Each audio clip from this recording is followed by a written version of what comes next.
Hello नमस्कार साथियों, स्वागत है आपका माइंड एग्जाम के यूट्यूब चैनल पर। साथियों, इस वीडियो में हम बात करेंगे डीएसएसबी जेल वार्डर भर्ती 2023 के बारे में। जी हाँ साथियों, आपने सभी ने फॉर्म अप्लाई कर दिए हैं और आप में से लगभग सभी साथी है वो फिजिकल और रिटर्न की जी जान से तैयारी में भी जुट गए होंगे। तो इस वीडियो में दोस्तों हम बात करेंगे कि टोटल नंबर ऑफ फॉर्म है वो आपकी महिला और पुरुष में दोस्तों वार्डन के पद पर कितने अप्लाई कैटेगरी वाइज हुए हैं, क्योंकि दोस्तों कल से एक आरटीआई वायरल हो रही है जिसमें फॉर्मों की संख्या आपकी कैटेगरी वाइज है वो बताई गई है।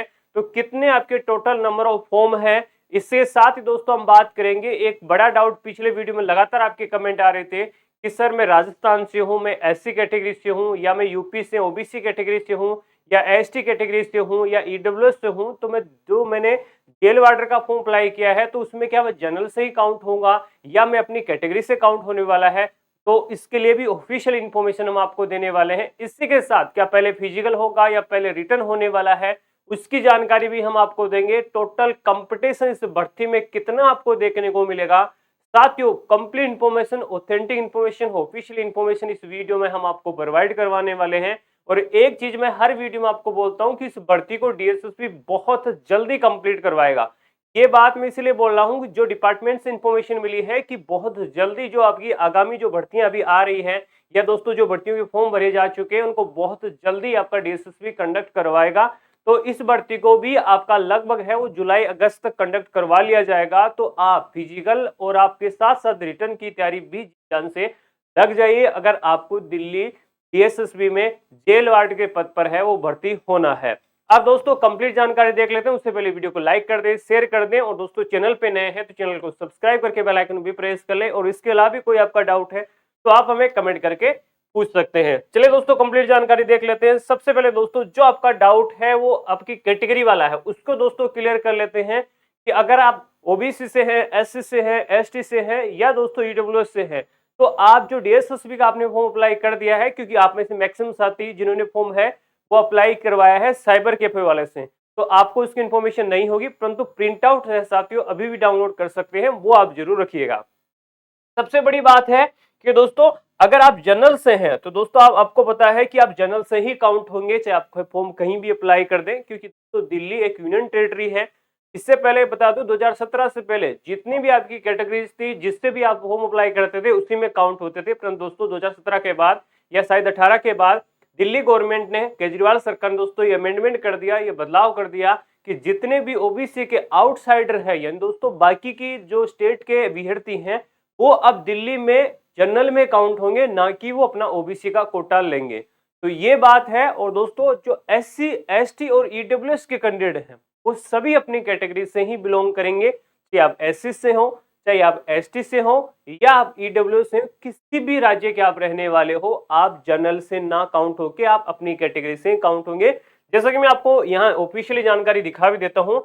यहाँ दोस्तों only OBC Delhi candidate notify by government of NCT of Delhi wide, ये लेटर नंबर है, इनका डिटेल है। और आगे हम जो जानकारी है will be given the benefit of reservation as relaxation under OBC category. दोस्तों जो दिल्ली के अभ्यर्थी हैं, जो दिल्ली ओबीसी के अभ्यर्थी हैं वही एज में रिलैक्सेशन लेंगे और वही ओबीसी की जो सीट है उनके असली हकदार है, ये नोटिफिकेशन में मेंशन है। इसके बाद दोस्तों बात कर ले, this has further been clarified by the service department of the government of NCT of Delhi wide is office, आपके मेमोरेंडम नंबर ये दिए गए हैं, ये आपकी डेट है। OBC outside candidate will be treated as the unreserved category and they must apply under unreserved category. यानी दोस्तों आप है सभी है वो अनरिजर्व यानी आप यू आर या दोस्तों जनरल से काउंट होंगे। आप में से कई साथी ऐसे हैं जिन्होंने ओबीसी आउटसाइड में है फॉर्म टिक कर दिया है, तो उनका क्या फॉर्म रिजेक्ट हो जाएगा? नहीं, बिल्कुल भी नहीं होगा,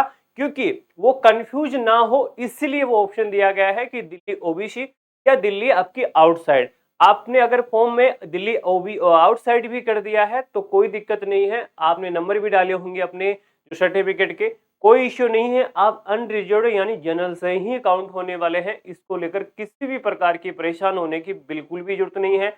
अब अगर बात करें एससी, एसटी और ईडब्ल्यूएस वाले, वो अपनी ही कैटेगरी से बिलोंग करने वाले हैं, अपनी कैटेगरी की सीट ही खाने वाले हैं। अब हम बात करते हैं कि आपका दोस्तों टोटल नंबर ऑफ फॉर्म है वो कितने अप्लाई हुए हैं, उसके बारे में बात कर लेते हैं। अगर दोस्तों टोटल नंबर ऑफ फॉर्म की बात कर लेते हैं तो कल से आपकी एक आरटीआई वायरल हो रही है। हमने भी दोस्तों इसको लेकर एक आरटीआई लगा रखी है जिसका अभी तक रिप्लाई नहीं आया है। जैसे उसका रिप्लाई आएगा तो ये दोनों चीजें मैच करेगी तो कंफर्मेशन हो जाएगा। फॉर्मों की संख्या जितनी एक्सपेक्ट थी उससे कम है और बहुत कम है। ये अनुमान लगाया जा रहा था कि फॉर्म की संख्या बहुत ज्यादा होने वाली है, परंतु नहीं है। अकॉर्डिंग टू कंपटीशन काफी कम देखने को मिलेगा। अगर मैं दोस्तों बात कर लेता हूँ फॉर्मों की संख्या की, तो दोस्तों सबसे पहले हम बात कर लेते हैं आपके 112/23 के हैं। दोस्तों जो जेल वार्डर फीमेल के लिए है उनकी बात करें तो जनरल के इनके जो फॉर्म है वो आपके है 13,764, क्योंकि ये जनरल जो सभी कैटेगरी ओबीसी के हैं वो भी जनरल से अप्लाई कर रखे हैं। अगर मैं दोस्तों बात करूं ओबीसी की तो 5217।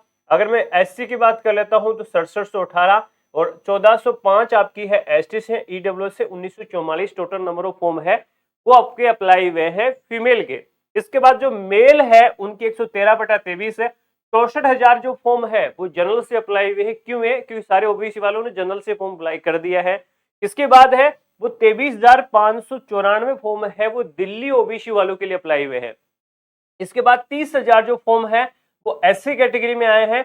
11,527 फॉर्म है एसटी से हैं और 13,175 फॉर्म है वो साथियों आपके रहने वाले हैं यहाँ ईडब्ल्यूएस के। लगभग बात करें तो 30,000 के फॉर्म मैंने आपको फीमेल के बताए थे और दोस्तों उतने ही फॉर्म है वो आपके अप्लाई हुए हैं फीमेल के जेल वार्डर के। अगर मैं बात करूं एक्सपेक्टेशन ये थी मेल कैंडिडेट की कि आपकी जो फॉर्म होंगे वो काफी ज्यादा होने वाले हैं, क्योंकि लगातार है इस भर्ती को दिल्ली पुलिस की तरह लिया जा रहा था। परंतु दोस्तों एक्सपेक्टेशन से लगभग आपके फॉर्म है वो आधे ही है, यानी 1,40,000 के आसपास फॉर्म है वो आपके अप्लाई हुए हैं मेल कैंडिडेट के। अब दोस्तों बात आती है कि इस भर्ती में कंपटीशन आपको कितना देखने को मिलेगा। इससे पहले दोस्तों जो भर्ती आज से लगभग 5 साल पहले आई थी उस भर्ती में भी लगभग 1,20,000 के आसपास फॉर्म अप्लाई हुए थे। तो उसका भी दोस्तों पहले फिजिकल करवाया गया था और इजीली फिजिकल है वो आपकी डीएसएसबी ने। डीएसएसबी के पास मैंने बताया आपको 2 ग्राउंड है, एक आपका है मॉडल टाउन के अंदर है, एक दोस्तों मयूर विहार ईस्ट विनोद नगर में है। दोनों में आपका फिजिकल आपका करवाता है और पैरेलल बेसिस पर कराता है। और फिजिकल ऐसे नहीं होता है कि सुबह ही सबको अंदर घुसा लिया, वो शिफ्ट वाइज आपके फिजिकल करवाता है कि 3 शिफ्ट में या 4 शिफ्ट में अभ्यर्थी को बुलाएगा। कुछ को 7 बजे बुलाएंगे, कुछ को 10 बजे बुलाएंगे, कुछ को 1 बजे बुलाएंगे, कुछ को शाम को बुलाएंगे। आपका कई शिफ्ट में फिजिकल चलता है क्योंकि वहां भीड़ भड़ाका ना और समूहतली फिजिकल चलता रहे। तो आपका जो फिजिकल है अभी जो इन्फॉर्मेशन मिल रही है, क्योंकि अभी आरटीआई के हमने ये भी सवाल मांगा है कि पहले फिजिकल होगा या पहले रिटर्न होगा, तो उसका भी जवाब आने वाले 1 से 2 दिन में आ जाएगा। परंतु जो इन्फॉर्मेशन अभी मिल रही है तो पहले दोस्तों पीईटी यानी दोस्तों फिजिकल एफिशिएंसी टेस्ट या दोस्तों पीएचटी या दोस्तों हम फिजिकल एंड्योरेंस टेस्ट बोल सकते हैं वो आपका होने वाला है। तो मेरी आपसे सलाह रहेगी कि पहले फिजिकल को जी जान से तो आप करते रहें, साथ में रिटर्न एग्जाम की तैयारी भी करते रहें।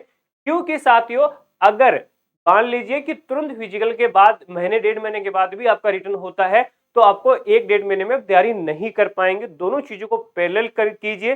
फॉर्मों की संख्या काफी कम है। अगर यहाँ 1,40,000 के अंदर है या दोस्तों हम बात करें 30,000 के अंदर है, लगभग 50% अटेंडेंस रहेगी। अभी बोल रहा हूं मैं, आप बाद में देख लीजिएगा। 50% अटेंडेंस रहेगी और 50% अटेंडेंस का लगभग हम मान के लेके 70,000 के आसपास स्टूडेंट है वो अपियर होंगे। इसमें लगभग लड़कियों की बात करें तो यहाँ 10,000 या 12,000 लड़कियां आसपास है वो फिजिकल में प्रेजेंस रहेगी। इसके बाद हम बात कर लेते हैं कि आपके 70,000 में से लगभग 20 से 25,000 स्टूडेंट ही फिजिकल, मैक्सिमम बात कर रहा हूँ 6 मिनट का टाइम है, तो इतने ही बच्चे क्वालिफाई कर पाएंगे। इतनों में आपको 271 पोस्ट पर कंपटीशन लड़ना है, तो निश्चित तौर पर आपको नौकरी है वो अगर मेहनत करेंगे तो आपको इजीली मिलने वाली। इजीली कुछ भी नहीं है, परंतु मेहनत करेंगे लगातार फिजिकल और रिटर्न की, तो निश्चित तौर पर है वो आपको जॉब है वो डीएसएसबी में या दोस्तों जेल वार्डर के पद पर है वो आपको मिलने वाली है। ये कंपटीशन रहेगा। जैसे आरटीआई का रिप्लाई आएगा 1 से 8 दिन में आपका है वो रिप्लाई आते ही हम आपको सबसे पहले सूचित करने वाले हैं कि पहले फिजिकल होगा या आपका रिटर्न होने वाला है, क्या आपका है जो टोटल नंबर ऑफ फॉर्म है क्या संख्या एग्जैक्ट यही है या आपको कुछ डिफरेंट रहने वाली है। उम्मीद करता हूं साथियों वीडियो पसंद आई होगा। पसंद आए तो वीडियो को लाइक शेयर करना मत भूलेगा। मिलेंगे नई वीडियो में, तब तक के लिए सभी का जुड़ने के लिए धन्यवाद। जय हिंद, वंदे मातरम।